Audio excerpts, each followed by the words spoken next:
C'est vraiment de belles matinées ça, à mettre en valeur. Des artisans qui, à mon sens, le méritent.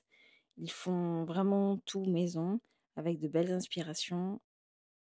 Il reste une de chaque, c'est bon, c'est suffit. Ok, ça marche.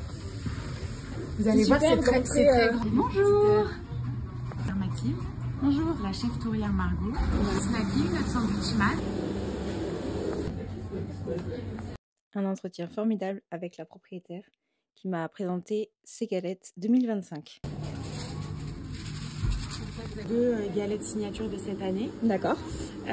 Donc la première, elle est en grand format, elle existe en 4 personnes, 6 personnes et 8 personnes. D'accord. C'est celle au tahini, donc c'est de la crème de sésame blanche. Et donc notre dite viennoiserie du moment, comme là on est à fond dans les galettes, et ben on a réalisé en fait une galette un petit peu différente, puisqu'en fait il y a de la frangipane et on y a rajouté un disque de cookies pas cuit. Ah oui, d'accord, voilà, cookies dough. Ok. Exactement, à base de cookies d'eau. Vous allez me dire ce que vous en pensez. Plaisir.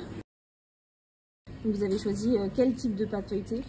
Une pâte feuilletée classique. D'accord. Je trouve que pour les galettes, c'est moi, à mon sens, ce qu'il y a de mieux parce que ça donne un côté très léger et aérien. Du coup, c'est pâte feuilletée de façon classique. D'accord. Et donc, c'est ma vision, genre de la galette entre guillemets un petit peu parfaite. Moi, quand elle est un peu trop friable, un peu trop épaisse, bah, je trouve que ça fait vite étouffe chrétien, mais encore une fois, c'est mon avis personnel. D'accord. Superbe. D'accord. Frangipane, tahini. Frangipane, exactement, mélangée avec de la tahini et une pointe de fleur de sel. Donc pour moi, en fait, la galette signature doit être un petit ingrédient assez original, mais qui dénote pas justement la galette classique, qui garde les codes, qu'on a en bouche quand même un bon côté d'amande, mais avec une subtilité en plus. Donc notamment, donc là cette année, c'était le sésame blanc. L'année dernière, c'était chocolat. Chocolat, exactement. Mais à chaque fois, en fait, on garde notre frangipane et on y rajoute un élément. Ça puisse être subtil sans dénaturer un petit peu l'esprit. Exactement. D'accord. Paris réussi, enfin vraiment, pour moi, ça constitue vraiment le halva. Donc, une saveur que j'aime beaucoup. Je l'ai fait goûter à mon papa. Ça te rappelle quelque chose? Gâteau d'Algérie, là.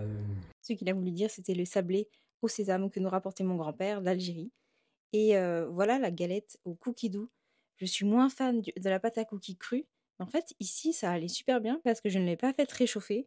J'aime bien les galettes quand elles sont tièdes ou froides. Et le cookie avait durci. Donc, loin d'être crue, elle paraissait une galette remplie de fèves de chocolat.